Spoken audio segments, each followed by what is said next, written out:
तो इस 6 सितंबर को रिलीज़ हुई है जियो सिनेमा पर विस्फोट, जिसके मेन लीड में है रितेश देशमुख और फरदीन खान, और मूवी को डायरेक्ट किया है कुकी गुलाटी ने। कहानी की बात करेंगे, एक्टर्स की बात करेंगे, परफॉर्मेंसेस की बात करेंगे, इस बारे में बात करेंगे कि मूवी जो है वो तुम्हारा टाइम डिज़र्व करती है या नहीं। तो वीडियो को शुरू करने से पहले ये बात तुम्हें बता दूं कि मूवी जो है वो एक्चुअली में एक रीमेक है वेनेजुएलन मूवी का, जिसको स्पेनिश में बनाया गया था और उसका नाम था रॉक पेपर्स एंड सीजर्स।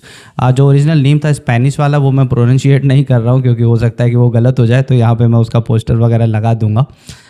उस मूवी को वेनेजुएला ने अपनी बेस्ट फॉरेन फिल्म एंट्री में भेजा था ऑस्कर्स में, बट वो फाइनल लिस्ट में सेलेक्ट नहीं हो पाई थी, तो उसको ऑस्कर नहीं मिला था।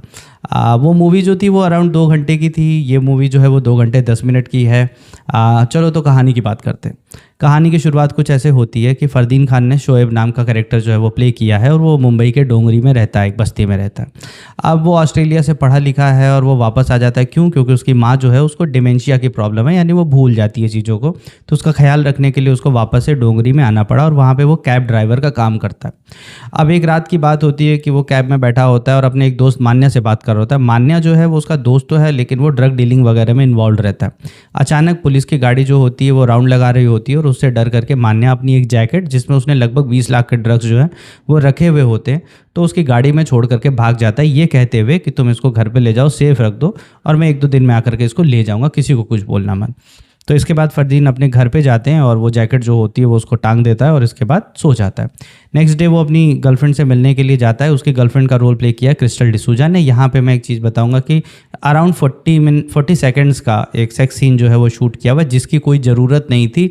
मूवी फैमिली फ्रेंडली बन सकती थी, बट इस सीन की वजह से थोड़ा सा अनकंफर्टेबल हो जाओगे अगर तुम अपनी फैमिली के साथ देख रहे हो तो उसके बाद फरदीन जो होता है वो वापस अपने जब घर जाता है तो उसको पता चलता है कि घर पे आग लग गई थी और उस आग में काफ़ी कुछ चीज़ें जो है वो जल गई हैं और वो जैकेट जो है वो मिसप्लेस हो गई है।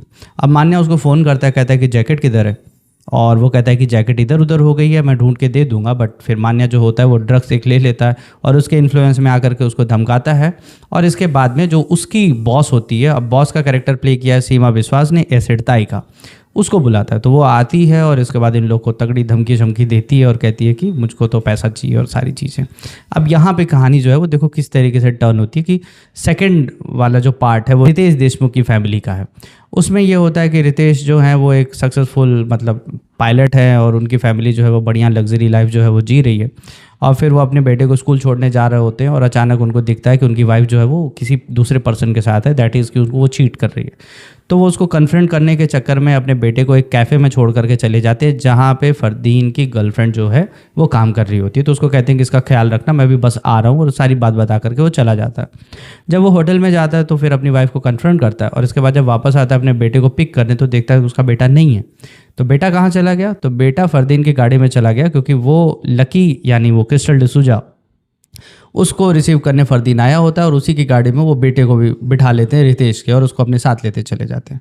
तो अब ये जो कन्फ्यूजन की कहानी जो हो जाती है, इस वजह से रितेश और फरदीन दोनों की कहानियाँ जो हैं वो इंटरकनेक्ट हो जाती हैं। अब एसिड ताई जो होती है वो जब उसको पता चलता है कि भाई इनके पास एक अमीर आदमी का बेटा है, तो वो डिमांड कर देती है कि 2 करोड़ रुपए की फिरौती मांगो, अदरवाइज जैकेट दो।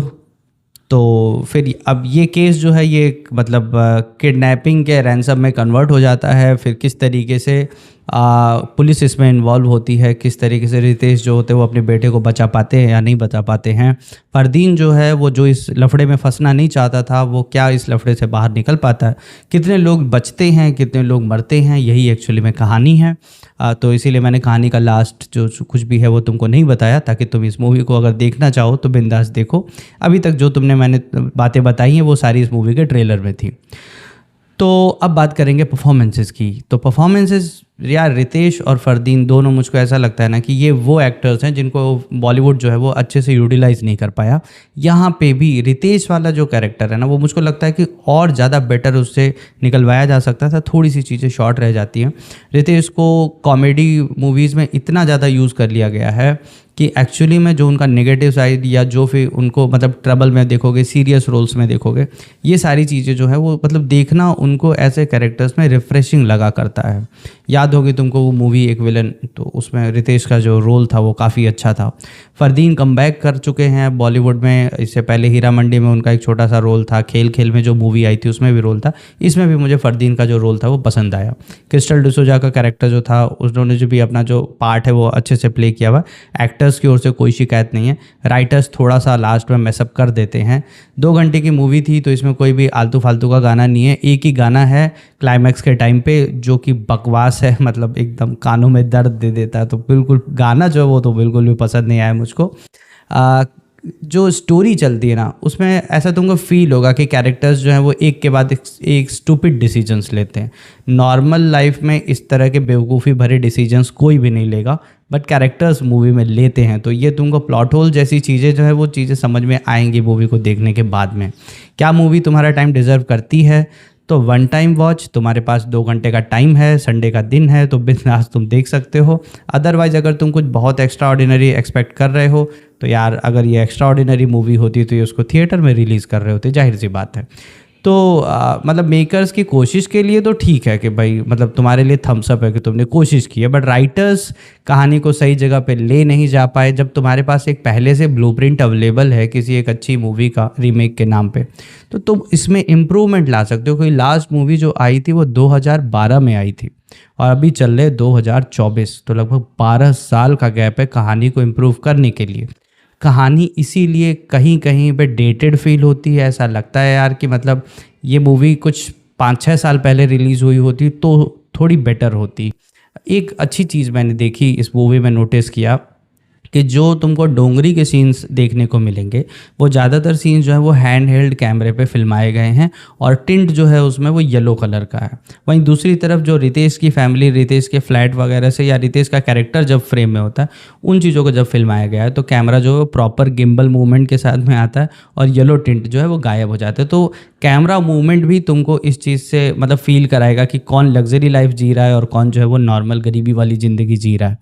तो ले दे के मूवी वन टाइम वॉच है अगर तुम्हारे पास खाली टाइम है तो। अदरवाइज़ मूवी को स्किप कर सकते हो, तुम्हारा कोई नुकसान नहीं होगा। कोई बहुत एक्स्ट्रा ऑर्डिनरी मूवी नहीं है। ट्विस्ट एंड टर्न्स हैं, कुछ ट्विस्ट एंड टर्न्स जो होते हैं वो मतलब तुम कई किलोमीटर पहले से देख लेते हो, और कुछ ट्विस्ट जो है एक आध वो तुमको थोड़ा सा सरप्राइज़ करते हैं मूवी में। तो मेरी ओर से इस मूवी को 5 में से दे सकते हैं 2.5 स्टार्स। आधी कहानी है, ठीक है। एसिड ताई का कैरेक्टर इन लोगों ने अच्छे से मतलब पोर्ट्रे नहीं किया, हो सकता है पार्ट 2 वगैरह के चक्कर में पड़े होंगे, तो हो सकता है कि पार्ट 2 में उसका यूज़ करेंगे, जो कि कैरेक्टर काफ़ी अच्छा था एसिड ताई वाला।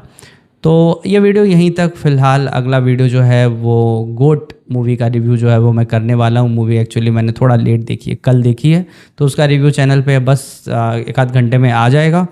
तो अगर तुमने चैनल को सब्सक्राइब नहीं किया है तो सब्सक्राइब कर लो। मिलते हैं हम लोग अगले वीडियो में। Thank you so much, bye bye.